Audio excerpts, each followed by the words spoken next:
E aí, podemos começar? Ó, tá aqui o outro microfone. Se quiser já.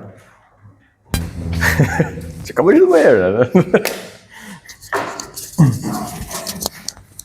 Bom, hoje vamos usar uma aula conjunta. Olha aí, apareceu. Certo, eu vou dar essa parte inicial aí, e aí em seguida os professores assumem. Certo? Bom, gente, muito importante, eu acho, essa matéria que a gente começa hoje.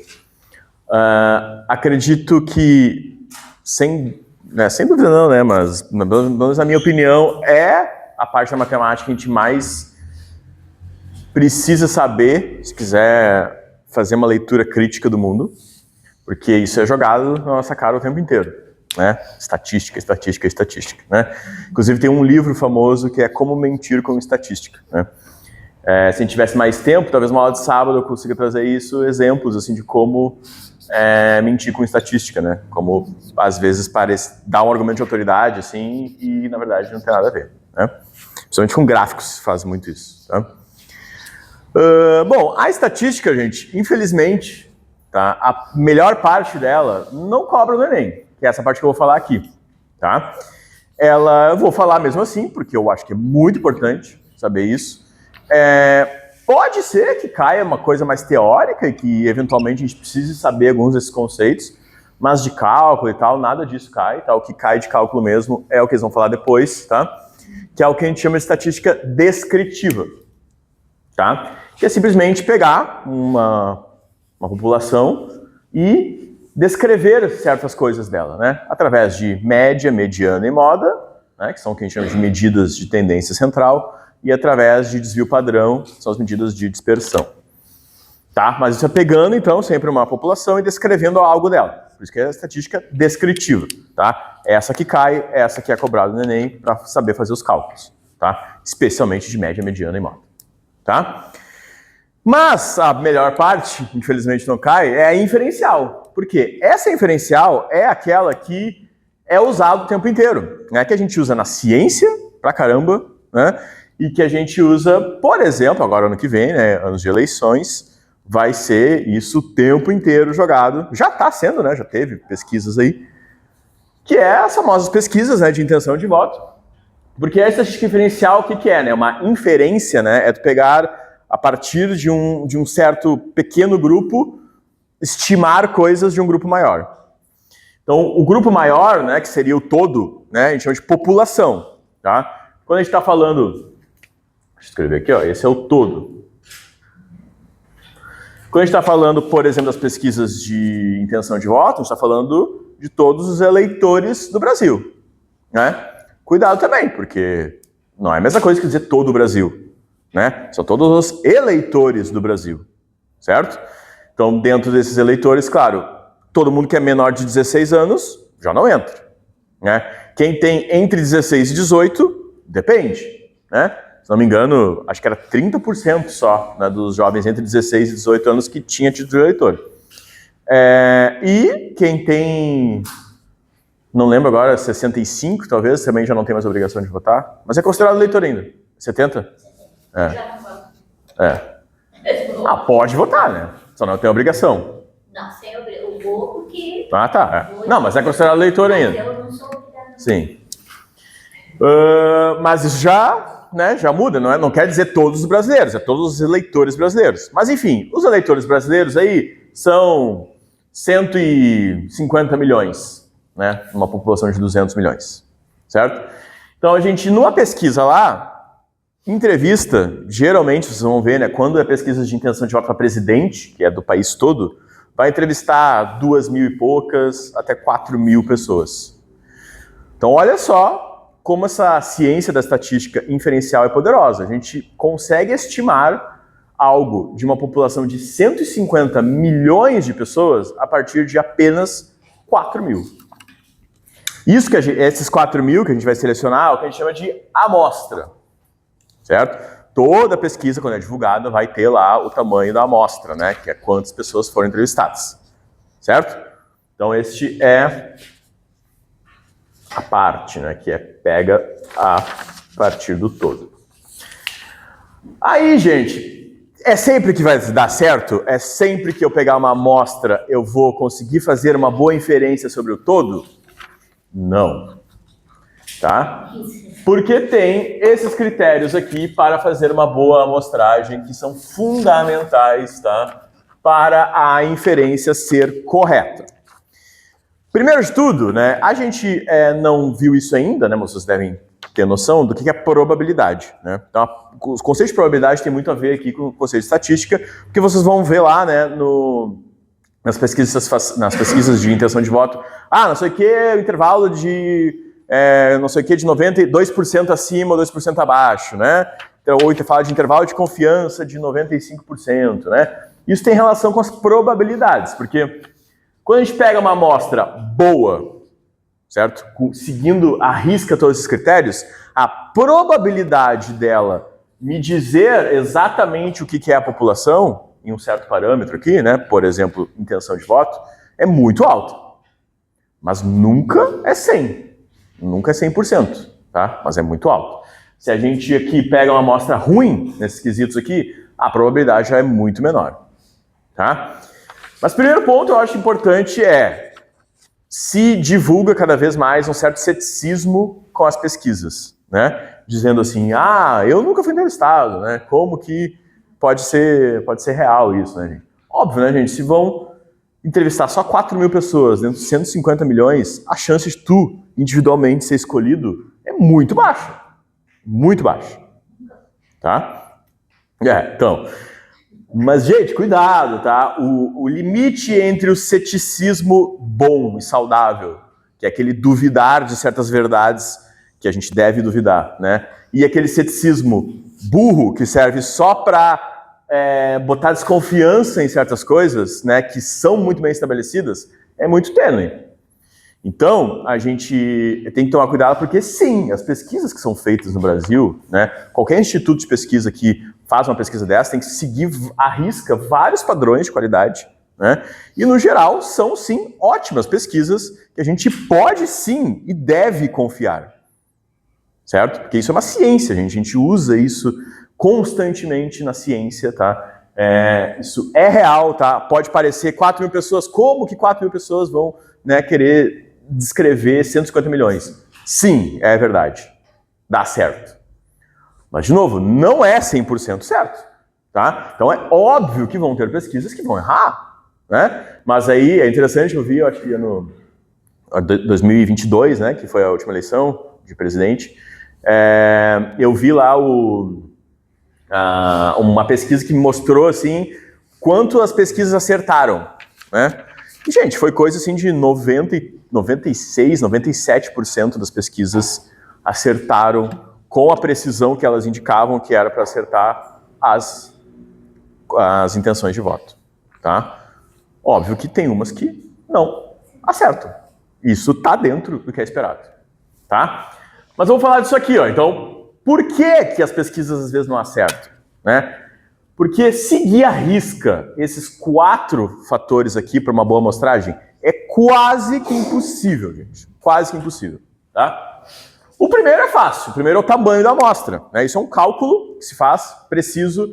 Se eu quero, por exemplo, 150 milhões, né? Isso depende também de outras coisas, de que a sensibilidade da minha pesquisa, né? O quanto de erro eu quero permitir que ela tenha ou não, depende do tamanho da minha amostra. Tá? Então, por exemplo, por isso que essas pesquisas para presidente variam também, né? Algumas têm 2 mil e pouco, outras têm 4 mil e pouco, porque depende do quanto a pesquisa quer, né? Quanto que o instituto quer que a pesquisa seja fiel.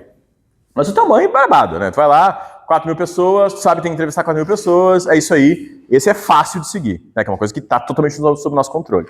Tá? Independência, tá? Aqui das coletas individuais, tá? Esse já é difícil.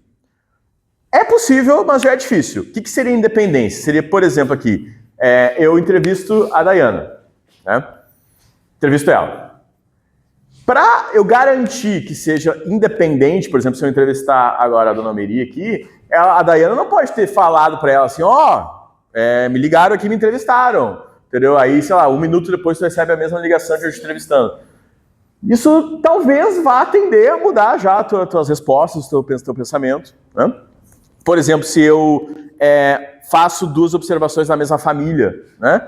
Poxa, dentro de uma mesma família, né, a chance de todo mundo votar no mesmo candidato é muito maior. Então isso já também quebraria esse princípio da independência das observações, tá? Mas ok, é difícil, mas não é impossível, porque, de novo, em um universo de 150 milhões de brasileiros, né, tu vai pegar só 4 mil, é bem provável que sejam independentes, totalmente independentes, cada entrevista, tá? Até então, ok, né? Aqui já começa o problema, né? A amostra precisa ser representativa, certo?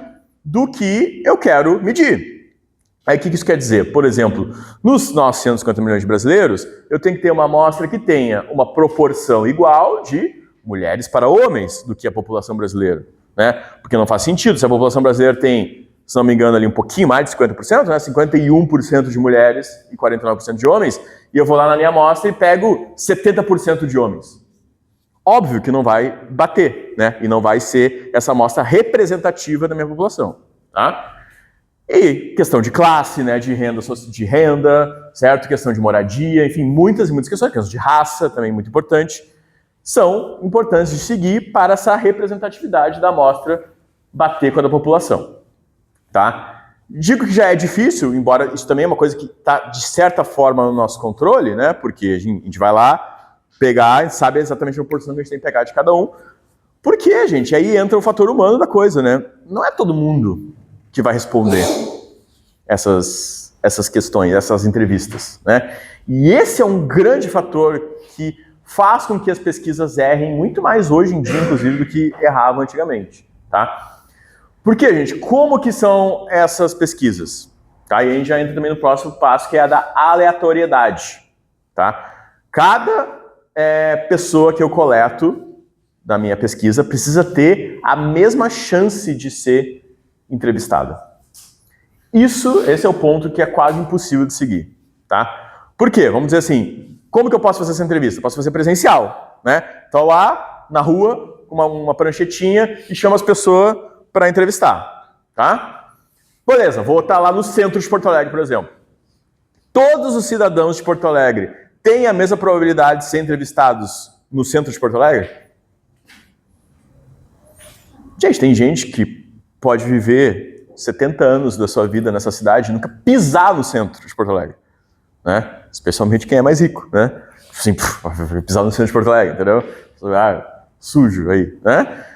Então, assim, tem gente que nunca sai do seu condomínio, né, gente? Sim, fechado. Então, óbvio que já nessa questão de localização da pesquisa no centro, tu já vai excluir diversas pessoas aí em questão de classe, por exemplo, tá?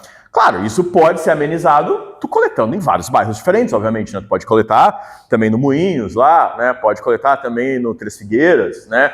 Lá na Restinga, lá no Belém Velho, né? Lá no Sarandi, enfim, tu vai, obviamente, espalhar os seus pesquisadores pela cidade. Mas mesmo assim, não vai ser igualmente provável que todo mundo esteja andando na rua, certo? Tem gente que também pode não ser uma questão de classe, mas não vai andar na rua, né? Pode ter uma dificuldade de locomoção também, por exemplo, né? Então, começa aí, a pesquisa presencial tem esse grande problema, tá? E aí, por incrível que pareça, o que mais funciona, né, é a pesquisa por telefone. Porque por telefone tu consegue tornar essa aleatoriedade muito melhor. Porque tu vai lá, tem uma lista de telefones de moradores de Porto Alegre e é um programa de computador que seleciona aleatoriamente um número de telefone para ser ligado. Então isso exclui já essa questão local, né? E de fato torna aleatório essa seleção. Porém, né, aí esbarramos em outro problema. Quem que atende o telefone hoje, gente? Né? E aí, é a hora que é interessante, tá? Eu também já li isso, já tem pesquisa mostrando isso, que, né, quem são os candidatos aqui no Brasil que costumam falar mal das pesquisas e achar que elas não funcionam, né? São candidatos mais da direita, certo? O Bolsonaro, especificamente, aí nas últimas eleições, falava muito, você quer das pesquisas? Ele estava aparecendo atrás de todas as pesquisas, né? Falava que as pesquisas não funcionavam.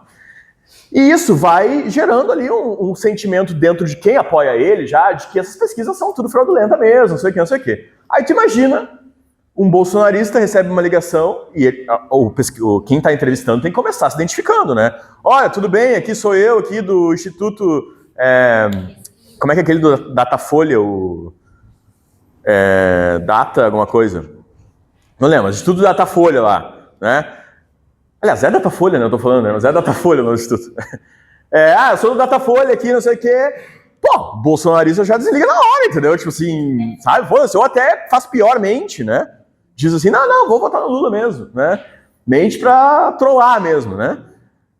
Ou desliga, certo? Então, isso já teve pesquisas mostrando, não só no Brasil, mas em vários outros países, né? Como que essas pesquisas tradicionais feitas pelo telefone, elas acabam sempre subestimando os votos de candidatos da direita. Porque quem vota na direita tende a não responder as pesquisas tanto quanto quem vota na esquerda. Então, já é um problema também, porque não vai ser aleatório, né? A probabilidade de alguém responder uma pesquisa pelo telefone que vota em candidatos de esquerda ou progressistas é muito maior do que quem vota em candidatos conservadores ou da direita. Então, isso é um problema. Os institutos de pesquisa tentam diferentes estratégias para resolver esse problema, eles sabem disso, obviamente, e eles tentam melhorar isso, certo?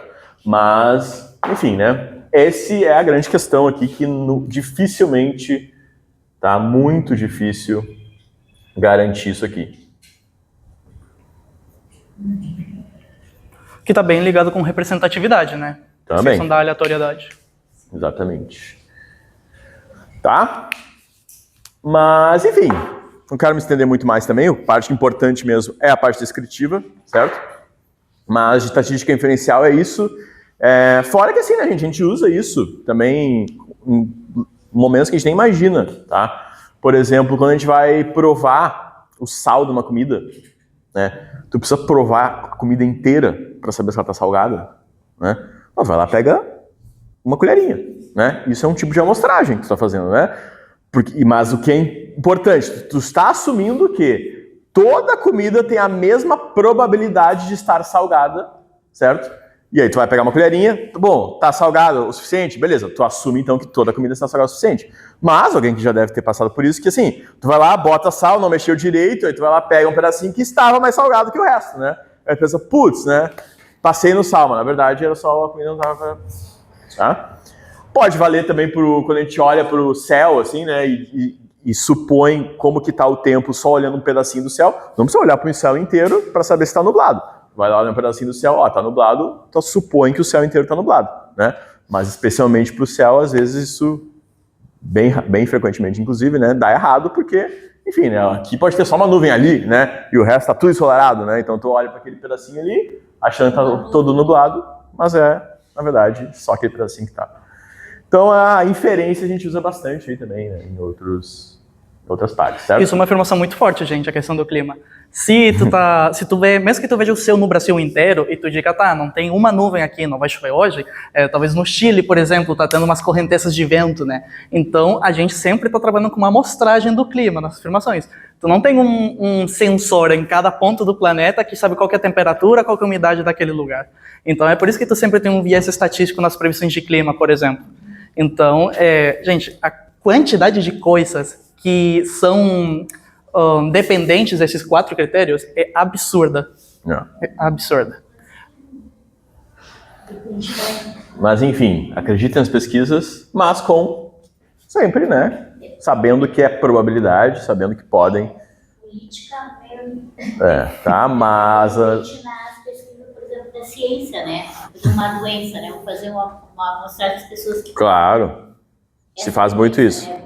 Ver a probabilidade de quantas pessoas contraírem essa... Claro, na medicina se faz muito isso. Isso aí é muito importante, né? Aí eu vou falar até do meu conhecimento específico da psicologia, tá, gente?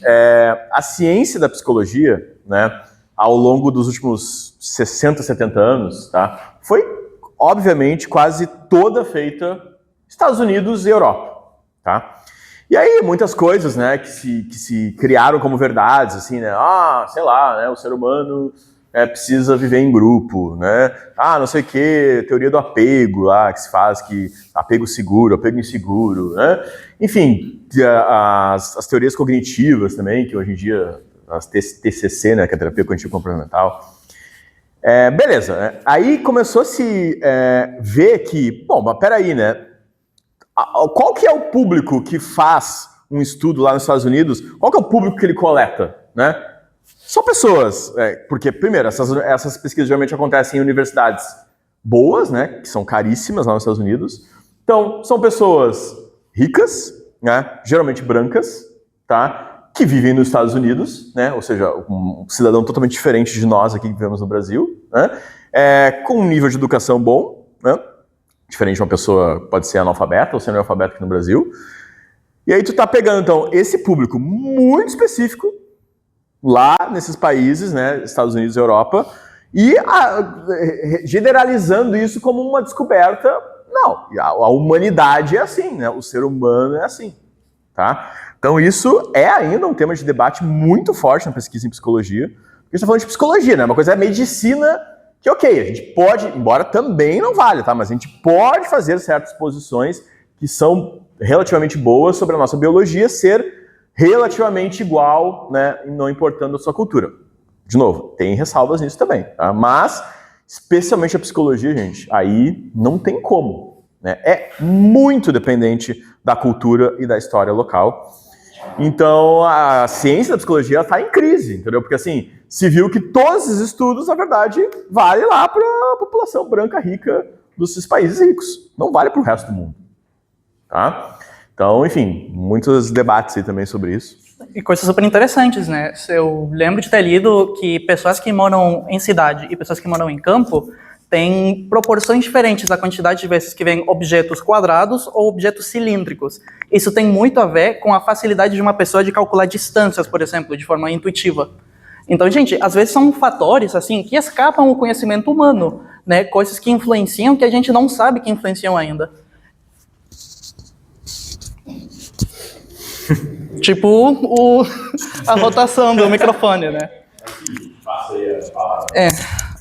Vocês que andam em várias escolas, aqui mesmo, vamos falar de Porto Alegre, que andam em várias escolas, tanto aqui do centro quanto as do interior. É bem diferente, por exemplo, sei lá, o comportamento, a maneira dos estudantes, né? Claro.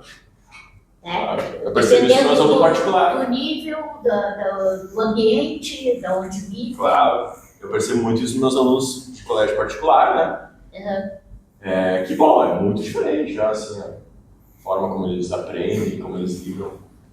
Sim. Não é melhor, é diferente. Sim, diferente. Não estou querendo que um é uma, né? Mas e aí quem é que tem que se adaptar, no caso? É o professor, tem que achar um meio, né? Não, aqui eu não posso fazer, agir dessa forma. Naquela outra escola eu já posso, por exemplo, avançar mais, sei lá. É isso aí. Acho que... Sim, é um excelente exemplo. Um exemplo que eu acho que ilustra bem, algo que eu queria comentar, é o quão fácil... Acho que desde que eu cheguei aqui, eu falo de como tu pode utilizar a matemática para o mal, de como tu pode enganar pessoas utilizando isso. Gente, estatística é a ciência do engano. Tá? É a ciência do engano. Até matemáticos brilhantes, assim, ao longo da história, erraram em questões de estatísticas. O cérebro humano é muito ruim com questões de probabilidade e com tu formular problemas de forma verbal ou natural. E é muito fácil se aproveitar disso para o mal, né? Por exemplo, há muitos anos atrás existiam estudos que diziam assim: os homens são mais inteligentes que as mulheres. Por quê? Daí eles chegavam e diziam: porque nos últimos 200 anos só teve homem campeão mundial de xadrez, por exemplo. Gente, há quantos anos que se permitem as mulheres competir no xadrez, por exemplo? Mas isso não tem na estatística. Tu só larga uma informação que é verdadeira, mas ela vem com muita maldade por trás, entende? E isso tu pode extrapolar para muitas coisas. Então, assim como a estatística, ciência da maldade, ela também é a matemática humana, né? É quando tu começa a ver essas coisas com um viés com um pensamento matemático e que tu tem muita liberdade para enganar as pessoas que não sabem de matemática e que não sabem se esses dados que tu está recebendo ou olhando são independentes, se eles são representativos, se eles são de fato aleatórios, ou se tu teve uma amostra grande bastante. Depois desse disclaimer, medidas de tendência central. Então a gente vai fazer uma brincadeira e a gente vai fazer nossa estatística. A gente vai fazer a estatística pets da turma. Então, eu quero que todo mundo que não tenha... Eu eu vou fiz começar... da idade. Eu vou fazer os pets aqui em cima. Vamos fazer os pets primeiro, né? Por 0, 1, 2, 3, 4.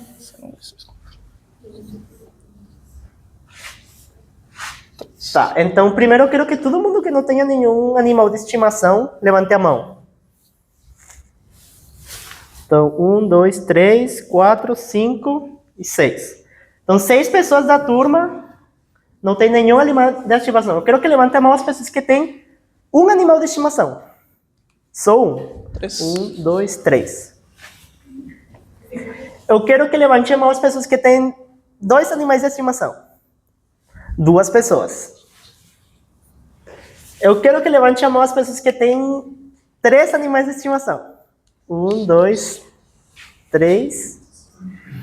Tem alguém que tem 4 ou mais animais de estimação? Só por curiosidade, Quanto- são o quê? São o quê? É. 18? Pássaros, cachorros. Cachorro e gato. Ah, tá. Então vamos fazer assim. E tu tem os quê? Cachorros. Tá, eu vou apagar aqui, pode ser? Ah, pode. Você já tinha notado. Ah, tu vai fazer lá embaixo? Não. Pode pagar. Tá. Ah, tu vai pagar aqui. Aham. Ah, não. Mas tu tem que perguntar pra eles, né? Esse lado do quadro? Tá. Tá, então a gente já levantou os números. E agora como é que a gente... Um dos pontos, tá? Então a gente vai converter esses números em métricas. E essas métricas, que a gente chama de métricas de tendência central, são jeitos de resumir a informação de uma estatística. Então, a ideia é que, olhando para essa distribuição de números que a gente tem aqui, então a gente tem, o que a gente tem aqui? Aqui a gente tem os animais de estimação.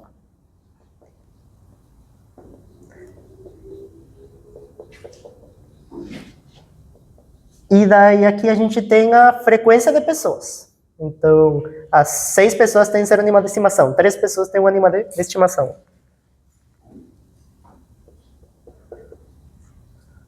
Nossa, tua letra é muito bonita, cara.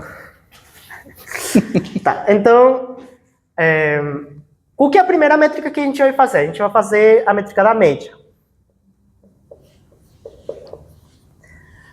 E o que é a média, pessoal? O média vai ser a soma de todos os valores, então, seria, nesse caso aqui, seria, eu vou somar 6 vezes 0.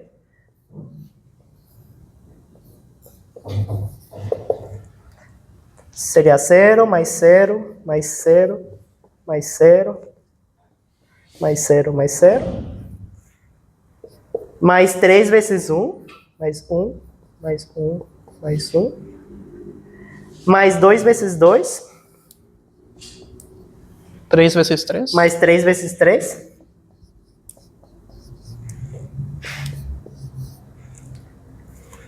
Mais 2 vezes 4. O 4 aqui, vocês entendem em ter 4 ou mais bichos, tá? Que seria 4 e 18, né? Mas aí a gente vai falar é maior ou igual a 4.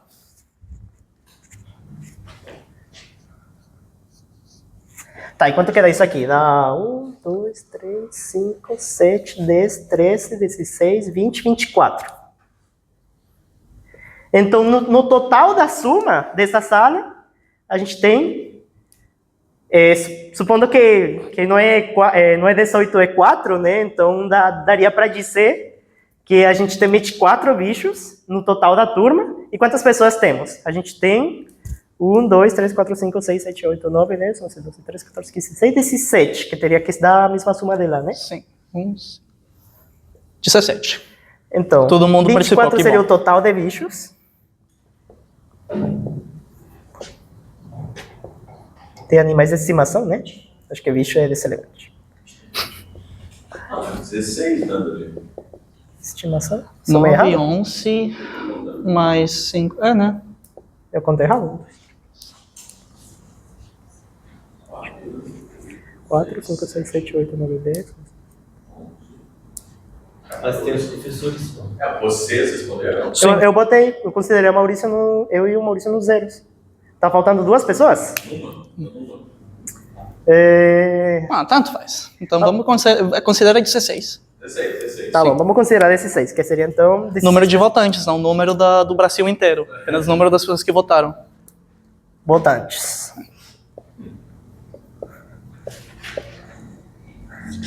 Tá bom, então isso significa... E quanto queda essa divisão aqui? 24 sobre 16. Simplificar, né? Dá... 3 meios. 3 meios? Tá, 1,5, né? Uhum. Pets por pessoa.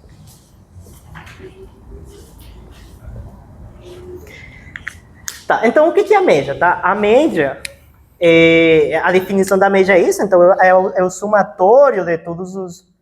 de todas essas frequências sobre o total, né? Dos indivíduos. E daí, para vocês faz sentido pensar que, em média, 1,5, as pessoas nessa sala têm 1,5 animais de estimação? Tem como uma pessoa, ninguém tipo vai ter um pet médio, né? E o que significa isso? Então, tá, então agora a gente vai construir as outras métricas e aí a gente vai comentar um pouco de qual que é o objetivo de cada uma das métricas, tá? Só vou anotar aqui as equações. Tá. Pode fazer aí da mediana.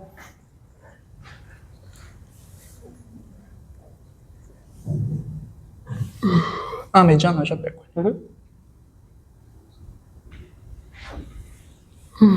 Tá, então a gente chegou ao que tá. Então a média da nossa distribuição de pets é de 1,5 pets por pessoas.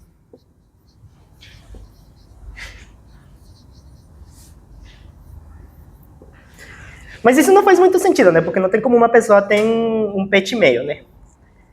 Mas aí a gente entendeu, tá bom, então a gente só somou todos os pets e dividiu pelo total. Tá, e que outros jeitos a gente então consegue chegar num número que represente a quantidade, a estatística de animais de estimação por pessoa? Daí tem uma estatística chamada de mediana. Tá, e o que é a mediana, então?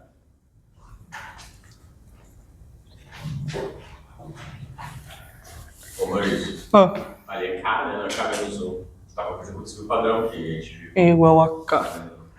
Tá, então, eu, em vez de somar todos os valores e dividir por eles, eu vou organizar os meus dados de menor a maior, tá? Então, bom, primeiro eu tenho 6 zeros, né? Então, tenho...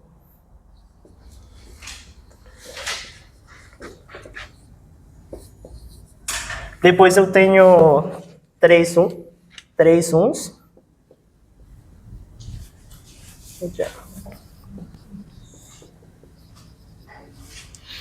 Depois eu tenho 2,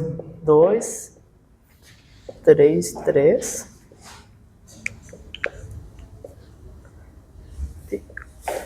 E 2, 4.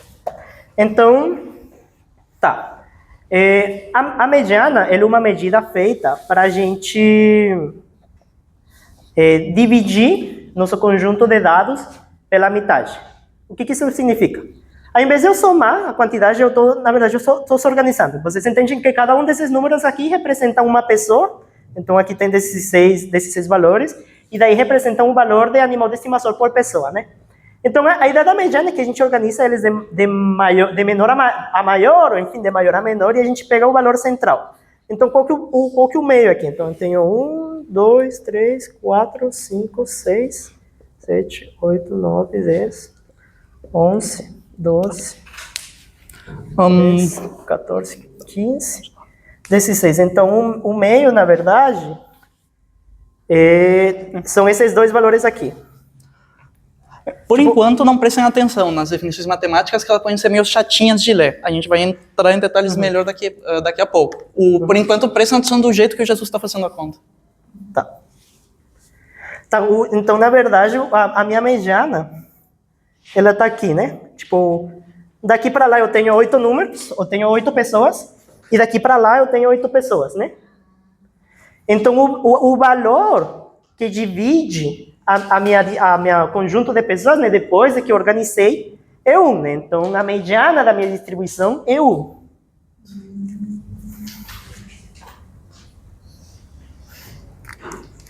E o que é legal da mediana é que, tipo, eu posso falar assim, ó, metade das pessoas nessa sala tem até 1 pet. E a outra metade das pessoas dessa sala tem acima de 1 pet. O jeito que a gente fala a mediana. Então, observem que... Gente, essa afirmação é muito importante, tá? Ela ficou meio aleatória, mas ela é super importante. Todo mundo entendeu o que o professor Jesus acabou de explicar? Né? Então, percebam uma coisa.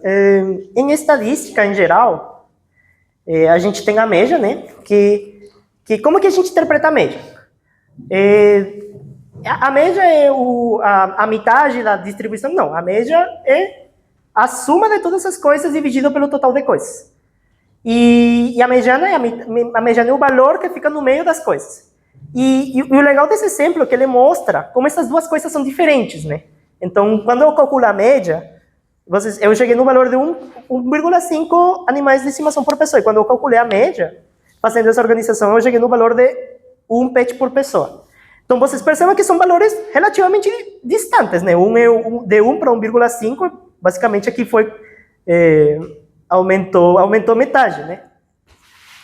E se na mediana, entre o 1 e entre o 8 e o 9, fosse outro número, se não, como eu colocaria a resposta? Basta um 2 ali, se fosse 1, 2. Aqui fosse 2, né? Então, Esse outro número. Então tem duas coisas sobre a mediana, tá? Então, já entrando no detalhe, né? Quando a quantidade da população, essa aqui é a nossa população, né? 16 pessoas, é par. Porque, olha só, eu vou fazer outro cenário primeiro, antes de explicar como resolver isso aqui, eu vou fazer outro cenário. Ao invés de ter 16 pessoas, a gente tem 17 pessoas, tá? Se eu tivesse 17 pessoas, eu vou dizer que tem uma pessoa que tem 5 animais de estimação, é o número 17. Então, o valor do meio é a nona pessoa, né? Que daí tem que a nona pessoa tem 2 pets, daí aqui tem 8 pessoas e aqui tem 8 pessoas, né? Então, quando é um número ímpar, é só pegar o valor que divide as duas metades. Aqui, gente, sempre que vocês tiverem um número ímpar de coisas, nesse caso 3, vocês sempre vão ter um valor na metade dele, no meio dele, né? E sempre que tiver um número par, vocês nunca vão ter a metade de um número, né? Vocês nunca vão ter a metade de um número que esteja na metade, porque ele se divide perfeitamente de um lado e do outro. Sim. Né? Ou seja, se eu tiver 4 bolinhas aqui, 2, 3, 4, não, eu nunca vou ter uma bolinha na metade, né? Porque por ele ser um número par, ele vai ser perfeitamente dividido de n para um lado mais n para o outro. Ao em câmbio, quando for um número ímpar, eu sempre vou ter n de um lado, né? N do outro, e eu vou ter um número, né? Eu peguei vocês aqui. Tá, então vamos voltar para o exemplo. Então, o que eu queria mostrar primeiro, né? Que tipo, se o número de pessoas aqui fosse ímpar, eu só pegava... Sempre que tu tem um número ímpar, tu tem um valor que divide no meio, né? Então, por exemplo, tu tem 3 coisas, sei lá, tu tem um valor central, né? Tu tem 5 coisas, tu também vai ter um valor central. Mas aí, como a gente está um número par, daí tu tem 2 valores no meio. Então, o que a gente faz? A gente faz a meia desses 2 valores. Então, se eu tenho 16 valores, e o número do meio são 2 números diferentes, a minha mediana vai ser a média entre esses 2 números. Então, seria 1 mais 2 sobre 2, que dá 3 meios, que dá 1,5. Então, nesse caso, tivesse dado 1,5. Que daí coincidiria Com a média. Uhum. Tá. Assim, nem sempre é a mesma coisa. Sim, foi só uma casualidade. Sempre não é. Tá. E daí tem a moda. Então, a moda, vocês percebem que ela não teve uma equação matemática muito desenvolvida, né?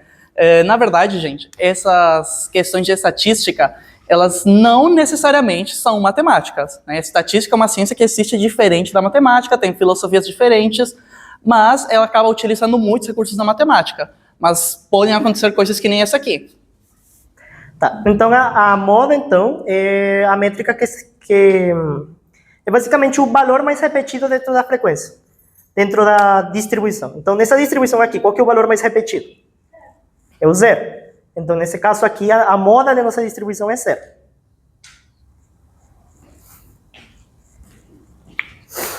Pode ser que não tenha moda. Se todos os valores aparecerem uma vez só, não tem moda. Isso, para a gente tem moda, a gente... Os valores iguais aqui, aí não tem... Não tem moda. Se todos os valores Se todos os valores são iguais, então a moda vai ser o único valor que tem.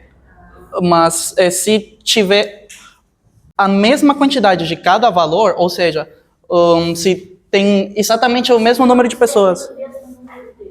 Exatamente, né? Todo mundo entendeu a pergunta da colega? Sim. Então, tá correto. Que nem o Lourenço falou. Se todo mundo tivesse 2 pets, se a mesma quantidade de pessoas que não tem pet tivesse isso aqui, tivesse 3, etc., aqui não teria moda. Tá, então a gente tem essas 3 métricas, né? Tem a média, tem a mediana e tem a moda. E a gente observa que o jeito que a gente calculou é diferente, né? E ele tem, consequentemente, o número que a gente chega é diferente. O que é importante entender é o que faz cada uma dessas métricas ser diferentes. Então, para isso, eu vou mudar um número aqui dentro dessa distribuição e a gente vai ver como que isso muda em relação aos cálculos. Para a gente entender como que uma mudança de número vai influenciar na mudança das nossas métricas, tá bom? Troca o último 4 pelo 18. eu ia dizer, dá pra dizer perfeito. Sim, eu ia fazer isso. Então aqui, né, a gente falou, tá, maior ou igual a 4, mas agora eu vou fazer assim, 4 igual a 1.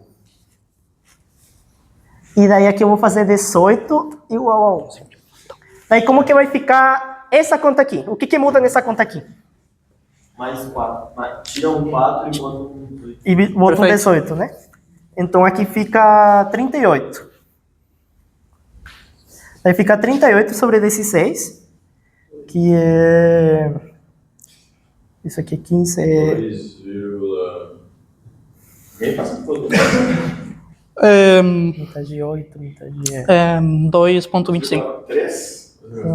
2,25. 25? 2,25? Tá, então... Os universitários aí confirmam. 2,375. 375? Tá, então eu vou fazer aqui de novo. 616, eu fiz 4,16. 2,375 pets por pessoa. A diferença já deu. Gente, tudo um exercício para vocês verem que a gente também erra conta, tá? Tá? Claramente eu sabia que era 375. Tá. Daí, como que fica a mediana? Então, ao invés de basicamente o que muda aqui, é que esse último valor passa a ser 18, né? Ali de novo que era 1, né? Aqui era 1, né? Mas então, como que fica a mediana? Fiquei normal, igual. Fica igual, né? Porque não importa quem que é o último valor. Na mediana, só importa quem são os valores que estão aqui no meio. Então, a mediana fica igual. E como que fica a moda? De novo, quem que é o valor que mais se repete? Continua sendo 0, né? Tá, então agora a gente tá chegando a algum lugar. Percebam que o que é legal da média? A média consegue fazer a gente perceber quando tem valores muito distantes dentro da distribuição. Então, a média... E isso é uma coisa positiva, porque então a gente consegue visualizar, mas a gente precisa então comparar com as outras métricas para ter uma boa noção de o que está acontecendo dentro dos nossos números. Então, perceba que nem nossa mediana, nem nossa moda mudaram, porque o valor central continua o mesmo, e o valor que se repete continua o mesmo, mas então a média dentro da população continua igual, né? A média dentro da população mudou drasticamente, né? Passou de 1,5 por pessoa para quase 2,5 por pessoa, né? Quase que aumentou em um pet por pessoa. Só a gente tá em 16 pessoas e só a mudança do valor de uma pessoa fez essa mudança drástica no valor da média. Ou seja, gente, a mediana e a moda são diferentes da média porque a média ela é sensível a pontos fora da curva. Ou seja, se vocês têm eu vou fazer um gráfico aqui e eu não quero tirar algo importante. Eu posso tirar esse lado esquerdo, né, gente?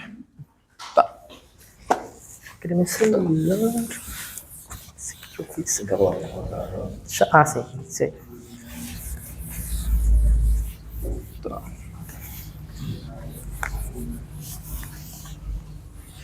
Tá. Então, se por exemplo,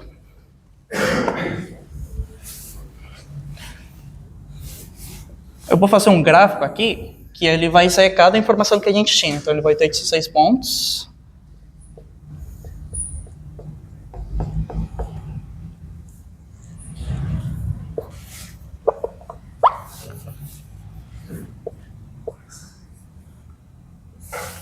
Tá. A gente, só para comentar, a gente, quando você vai fazer, a Uhum. gente vai ter uma aula específica só de gráficos, tá? É bem importante, né? Cai bastante interpretação de gráficos. Então, possivelmente, daqui a 2 aulas, que eu acho que a aula que vem a gente vai terminar ainda, aula mais sobre estatística, para fazer um exercício.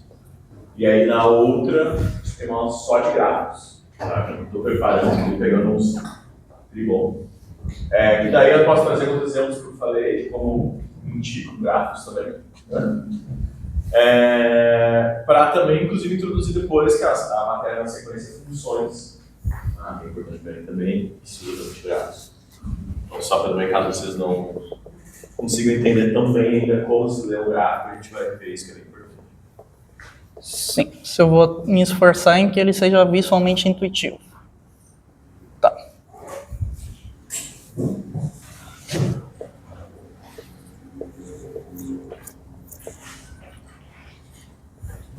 Tá, então, o que eu tenho aqui são todos os dados menos o do último colega.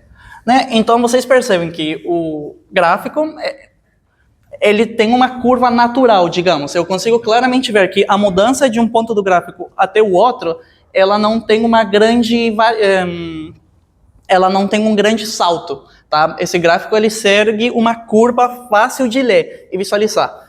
Quando a gente considera os 18 patches, o que vai acontecer? Eu não consigo nem desenhar aqui no quadro, né? Mas teria um ponto aqui em cima, né? Muito distante de todos os outros, né? Um ponto que claramente se destaca dos outros. Vocês entenderam o gráfico que o Maurício fez? Sim. Ele é basicamente na parte horizontal a gente tem as pessoas e na vertical a contagem de patches. Exatamente. Por favor. Eu posso interpretar, então, que esse número fora, essa sensibilidade que você falou, tipo, eu posso interpretar que esses dados, eles não refletem a realidade da turma. Perfeito. Porque se a gente tem um colega que tem 18, a maioria vai ter um pet meio, Uhum.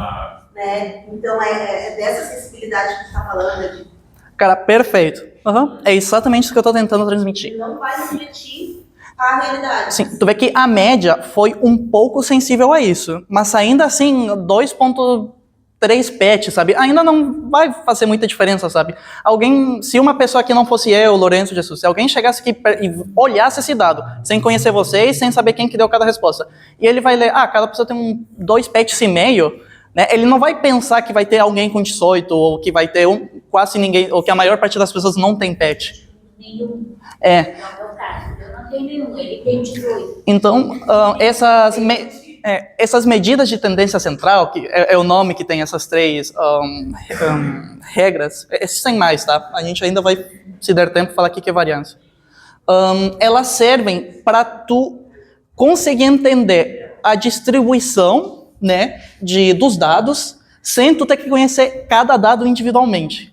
Então, assim, em 16 pessoas, até que não é problema, né? Deu para ser o gráfico. Mas imagina que fosse um censo de 4.000 pessoas. né, que nem o Lourenço tinha falado antes. Então não vai ter ninguém que o trabalho dele vai ser olhar individualmente as 4.000 pessoas, né? Para tu tomar uma medida do teu governo, tu vai utilizar média, mediana. Então, tu vê uma falta de caráter, talvez, nessas 3 medidas.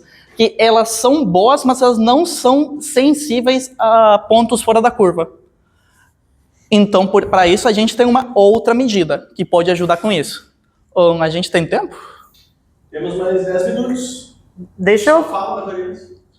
Tá, eu queria mostrar um exemplo do salário brasileiro, para média e mediana. Pode desenvolver mais também na próxima aula, né? Mas a próxima aula é daqui a bastante tempo. Ah, é, né? Tem... Eu acho que... Tá, acho que é melhor do que introduzir variância agora no final. Tá. Tá, então... Porque até, então, resumindo muito isso que a gente está falando aqui, né? De como a média, ela é sensível. Tu tem a tampa disso aqui? Tu me deu isso aqui sem tampa. Eu A não gente sei vai onde que falar, tá. então, do nosso país. Tá, então... Então vamos pensar um pouco... Tá, Bom, então olha o seguinte dado. Peraí. Da época do enchente, né? Aí quantas pessoas perderam isso? Quantas pessoas perderam? Tem gente que até hoje ainda não entrou dentro dessa estatística. Claro. Peraí. Preciso perder a tampa de uma caneta. A tampa de uma caneta. Eu tenho de cadastro.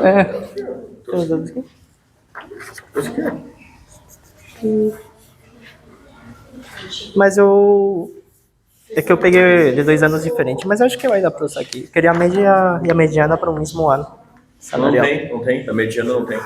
Mas eu achei uma estimativa aqui. A última mediana... De 2023. 2021. 2021? Eu não sei se é melhor. O IBGE não tem feito o cálculo da mediana. Pode usar isso aí. Tá bom.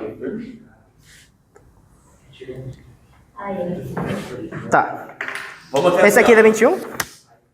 a renda de 2021. E a renda mediana? A mediana de 2021, que é o último dado disponível. Tá, acho que dá. Gente, se vocês tivessem que chutar qual é a renda média por pessoa mensal no Brasil. Eu sei a resposta, mas eu não consigo. Não, você sabe, não fala.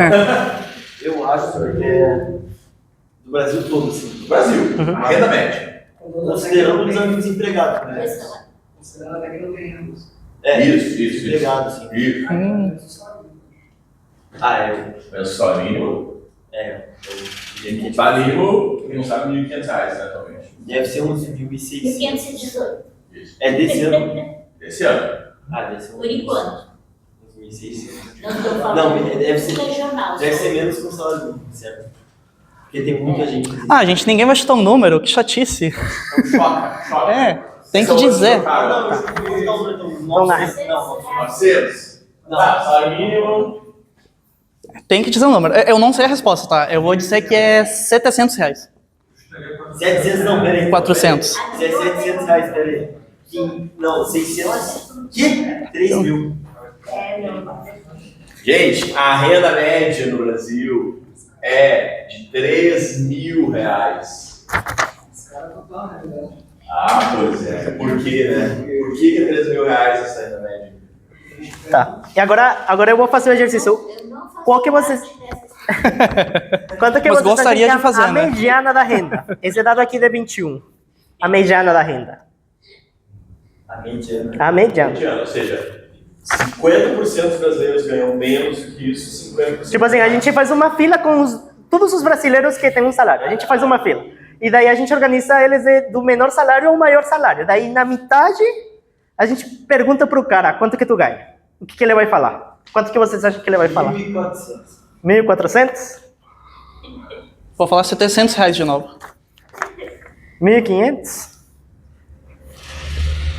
Ó, vai.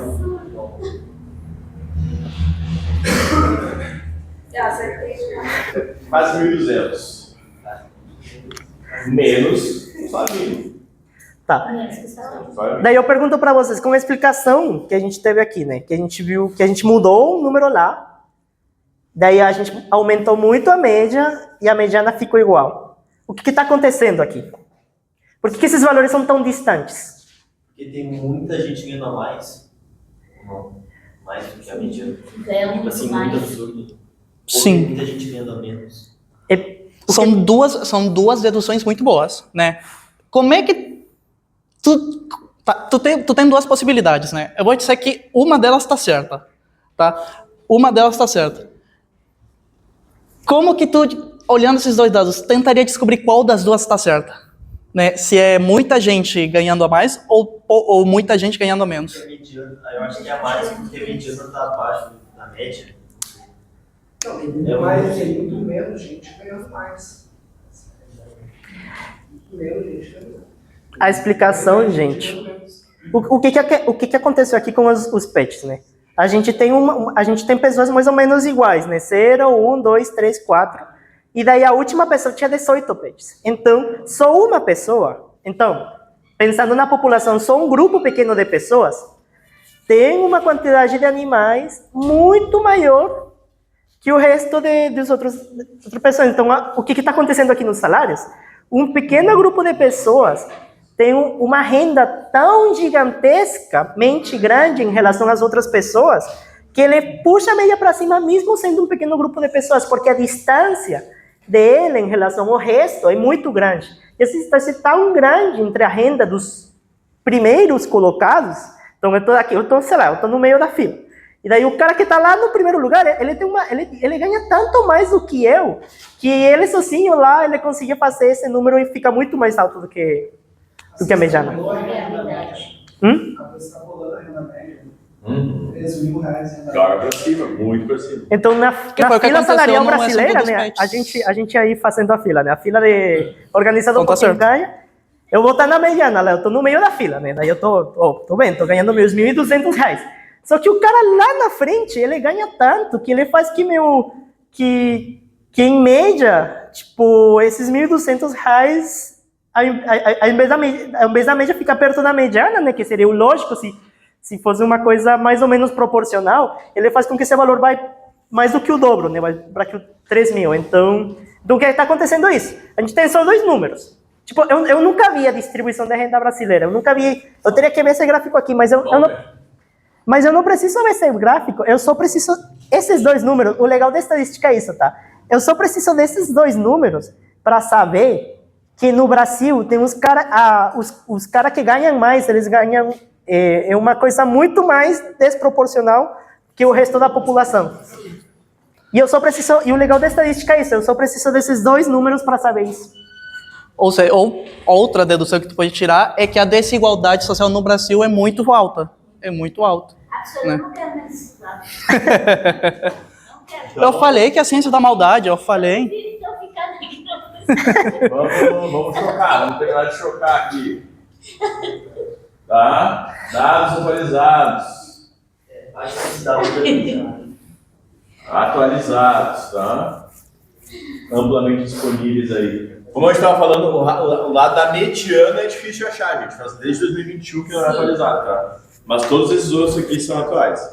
Então vamos lá. A gente falou da mediana aqui, né? Que é R$1.200, metade das pessoas ganham menos, metade ganha mais.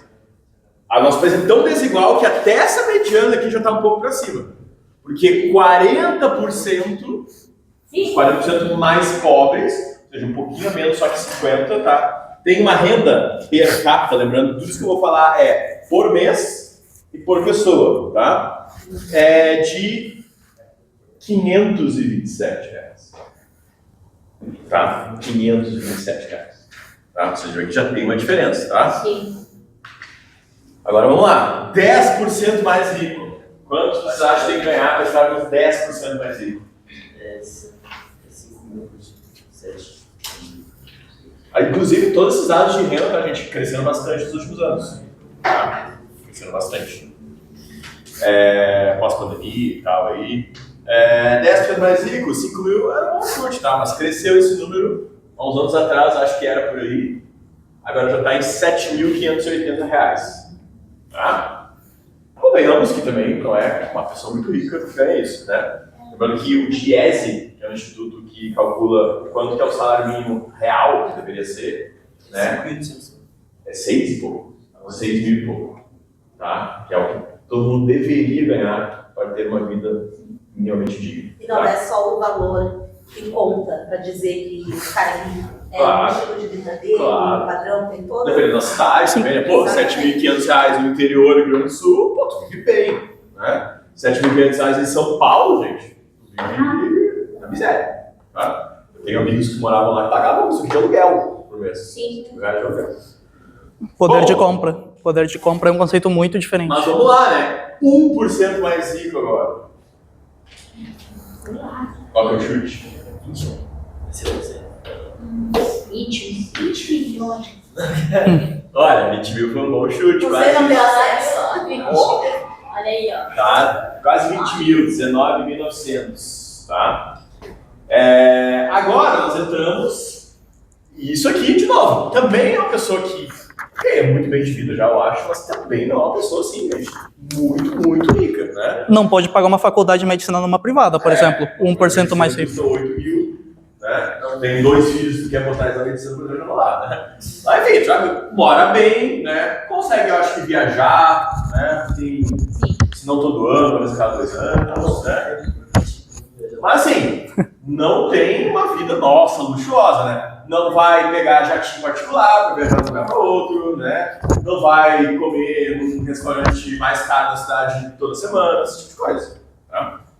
Mas aqui nós entramos, tá? 0,1%, tá? Lembrando que a força de trabalho no Brasil é 150 milhões, então 0,1%, isso é 150 mil pessoas apenas, tá? No Brasil todo. Eu acho que esse exemplo da faculdade de medicina é bom, porque quanto que tava... Ele pega empresários, óbvio, né? Mas, tipo... Renda. Lembrando que é o que a gente consegue saber também, né? Então não consegue dizer assim, do 0,1% qual a função deles. Então. Mas esse cara aí faz isso da vida. Então, é difícil. Tem várias questões nesse caso. Vai, esse cara aí... Se desse para contar isso aí, o gráfico vai ficar pior, cara. Não deve ser só se for um CEO de empresa. Ah, ele é aqui, ó. Deve ter 45. Olha, vizinho.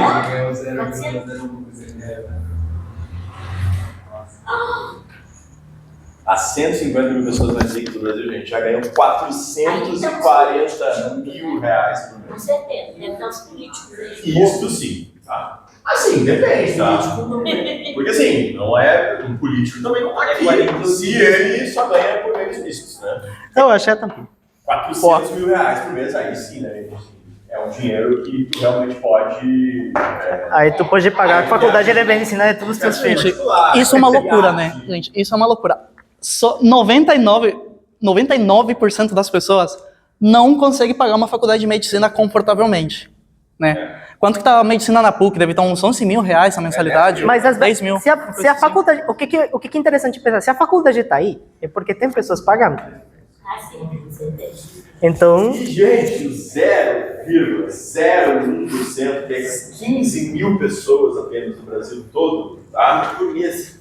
Por mês, lembrando, tudo isso é por mês, tá? 2, 1, 6, 9, 0, 0, 0. Ah, tá. 2 milhões. 2.169.000 por mês, tá? Beleza. E, gente, pior que continua, assim, né? Foi aí até onde eu cheguei, mas se pegar as 1.000 pessoas mais ricas do Brasil, já vai ser muito maior do que isso. Com certeza. Aí, gente, esse dado aqui, eu assim, vou trazer com uma certa ressalva, né? Porque eu lembro de ter visto ele, tá? De uma fonte confiável na época, eu disse, legal, fonte confiável. Mas eu não consegui achar de novo isso, tá? Para dizer assim, é essa fonte, tá? Mas essa fonte confiável, né, na época, eu não sei de onde está agora, disse que lá na Previdência eles divulgam todas as rendas declaradas, né? Que a renda mais alta declarada, né, para, né, a Previdência foi de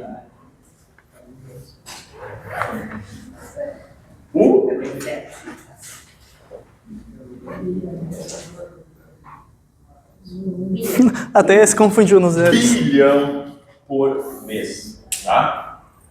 Assim, faz sentido, tá? Porque os bilionários, tá? Se eles tiram, né? Se eles liquidam os ativos deles, facilmente faz isso de renda, né? Então não sei, talvez essa pessoa seja o Jorge Paulo Leman, né? Que é oficialmente a pessoa mais rica do Brasil, não da América. Tá? Será que ele ainda é depois do quebra das Americanas? Pior que é. Ele foi o clube. 1 bilhão. Bom, gente, na próxima aula a gente continua, tá? Tem mais coisas pra falar. Semana que vem tem feriado, então não tem aula, então a gente se vê daqui a 2 semanas. Não quero. Ah, aliás, tá? Semana que vem vai ter aula de feriado, tá? Mas é um feriado de quinta, né? Se eu conseguisse liberação no colégio, teria Tá, como? pra sábado. Não, para quinta-feira que vem, No feriado. durante o dia. Feriado? Não, mas tem aula regular, tem aula de Feriado. Nossa, Ah, eu vou estar aí, gente. Sim, eu não vou viajar. Ficar aí. Pessoal, tem muita cuca lá também. Nós estamos aqui esperando você mais próximo que botar a gente no feriado. Ah, só se quiser.